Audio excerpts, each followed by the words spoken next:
One of the issues that tends to get in the way of a healthy relationship is burnout.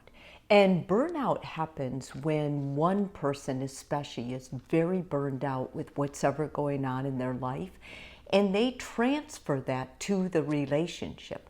Like they begin bringing the load of work or of staying home with kids or raising kids or taking care of their parents who are older and need help. They begin bringing that stress into the relationship as if it belongs in the marriage, and it really doesn't. I mean, it's nice if you can share with your partner what you need, how they can help you, but it becomes almost toxic when you expect your partner to take on this same load of stress. Because remember, stress happens, it's how you react, the boundaries you set. One of the issues that I'm hearing a lot from people right now, especially young people, is something called toxic empathy. Toxic empathy is when you feel for someone, you actually are sympathizing, are going through what they're feeling, are emoting with it. Like if they cry, you begin crying, and it becomes so significant that you cannot not feel it.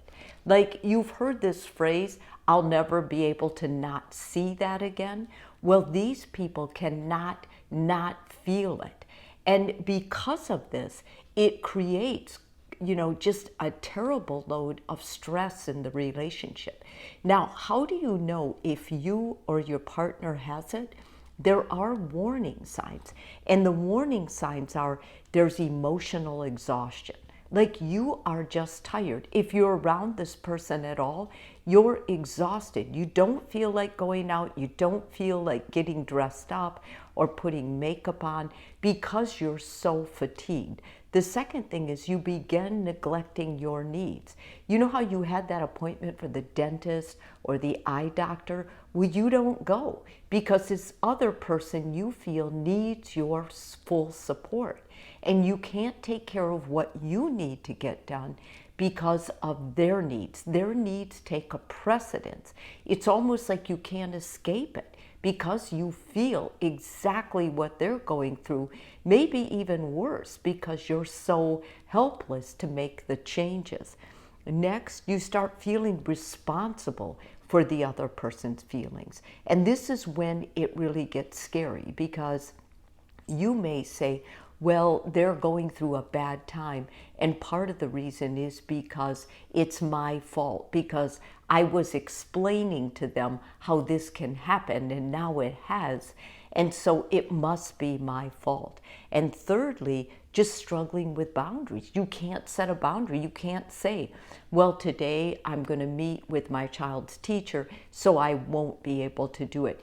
And usually when you have a toxic empathy, the people on the receiving end of that also begin expecting it. So they may not no longer set a boundary either. They just may expect that you're going to be there all the time because you're so close and they need you. So it's really even more important that you can set a boundary, but you can't with this disorder. So what do you need to do?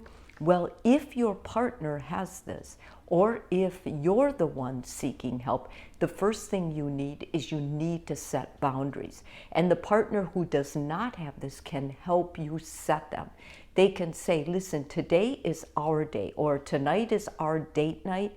So no matter what, you have to draw a line. You can use me as an excuse, but you have to draw a line.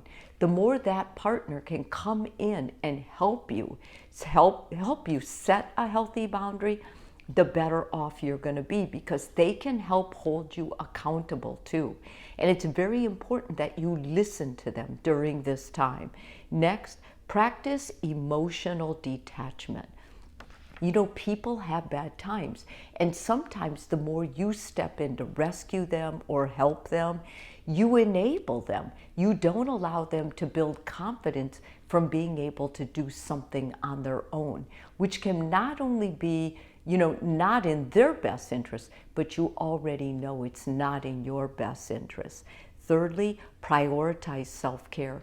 You've probably let yourself go more than you think. So now it's time. Every day I want you to put on your calendar your self-care.